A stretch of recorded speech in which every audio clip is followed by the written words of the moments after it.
All right, let's talk about how to automate your online business. These are some of the things that I've implemented into my small businesses online, and I've been able to automate a lot of these tasks and skills and things that I got going on. Okay, so biggest thing is going to be you're probably going to start off as a self-employed person. All right, so you are going to start off investing a lot of time in order to make money as you start your small business. Right? So you do have to acknowledge that you do have to develop the skill sets, but I think it's a great place to be in order for you to really understand how business works.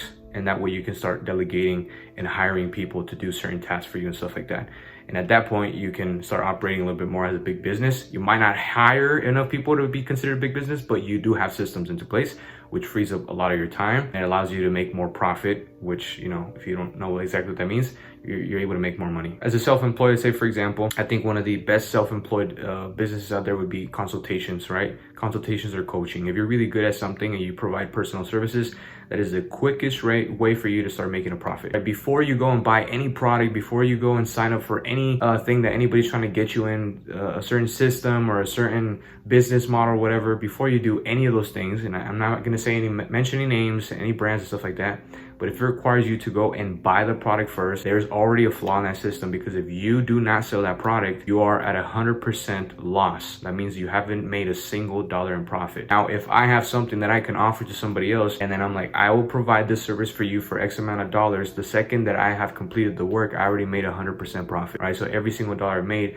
is 100% profit besides the time that it took me to do that job. So now you can start automating these businesses. So for example, I have an online fitness business, right? So at the beginning, I was an in-person trainer, right? So I would actually tell my clients, hey, for this hour, I'm going to charge you this amount, right? And then after that, I would see them on a weekly basis, or I would see them, 2-3 times a week, depending on how the frequency of what their availability was and how often they wanted to come in, and the prices that I was charging. The thing with that is that it required me to be at the gym from 5 in the morning all the way to like 10 p.m., almost 11 p.m. So I was working really hard for minimal pay. And the downside to that too is I couldn't really retain a lot of my customers, because a lot of my customers, once they left the door, I couldn't keep an eye on them. And I started thinking, like, how can I create a system and automate a lot of these things? So what are the biggest things that people would want as a personal trainer? They want accountability, they want coaching, they want somebody they can talk to, they can text, they can call. Do need help with like the working out part, but they really don't need me to be there, right? They don't need me to trade my time and actually be there and coach them unless they really want that. If I automate all these tasks, then I'll be able to increase my profit and work less. What can I build now? This is where you implement the asset creation. What can I build now digitally that I can use over the course of my career, that I can continuously sell for the rest of my life? Programs, coaching. Just I'm recording this video right here and I'm putting it up to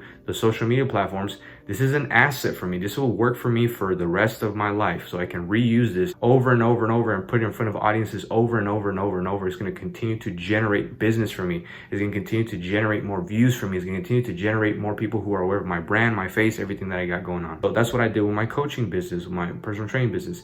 I created all these videos, I created all these ebooks, I created all these different coaching lessons, I created all this stuff that I made it evergreen. So no matter how many years go on, unless there's a big change in science, they are still very relevant. So that automated a lot of the workload for me. So now I didn't need to go back and like, all right, so let me create this meal program for you and stuff. It's like I already had a bunch of meal programs and stuff set for a specific person, so now I can go in there and I can punch in like their person's vegan and the person doesn't eat fish and all this kind of stuff. So now I can send a program that's very customizable to that person, because I built that, right? I'm able to automate that.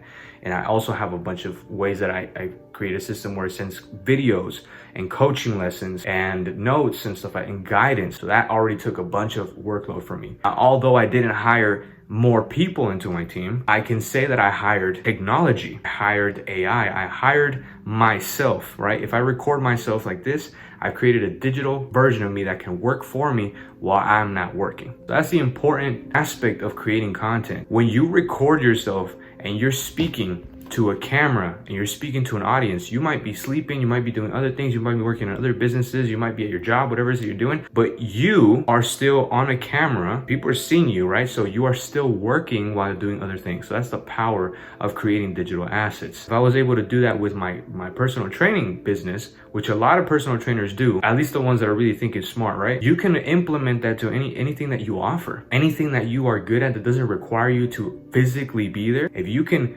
deliver what you offer in a digital format, you can use that same course, that same video, that same coaching lesson, you can use that same book that you wrote. You can use it over and over and over and over. And unless there's a huge change in technology, it's going to be a profitable business right off the bat. If I have an ebook and somebody is like, hey, I need help with this, this, and this. I'm like, I have this ebook that I can give you for $10. It took me like 2-3 days to maybe write the ebook, the guide or whatever. And I just profited $10. Now, if I go and sell that to 10 other people and they give me $10, it's 100% profit, right? So you have to start filling your asset column. You have to start thinking about, okay, this is what I can offer in person. How can I create this in a digital way where I can deliver this instantly? If you can deliver something instantly, that will give you leverage over your competitor. Because if it ever requires your competitor to show up and let's meet at this time and this and that, like if you completely eliminate that and you facilitate that, quickness is always going to get you there a lot faster. People want efficiency, they want quickness, they want now, right? We live in a microwave world right now, and if you can deliver your products and services instantly, that will satisfy your customer and it will keep them retained for a long period of time. They're giving me a ton of value and they're giving it to me right now. I don't have to wait. That is how you're going to be able to start going from like a small business owner and then really start automating and building systems. Now, there's different ways to build the systems. I have my own systems. You have to start finding out what systems will work for you and your business and how you can start automating some of these. And as time goes on and I see that the system is not working or I want to free up more time, I'll start implementing different softwares, different technologies. This is why I say you got to create content. You have to save this content. You have to record yourself and keep it in your files because you just never know. This is the importance of building digital assets and going from a self-employed mentality to thinking about big business. How can we automate a lot of these things, right? The future is now. If you guys ever seen the Social Network and stuff like that, like it started with a guy on a laptop programming, all right? And then once it expanded, they needed more programmers, they hired more people. But that's how you can start. You can automate a lot of these things using AI and automation using the digital space. So I hope this video was helpful. I'll see you guys in the next video. Peace.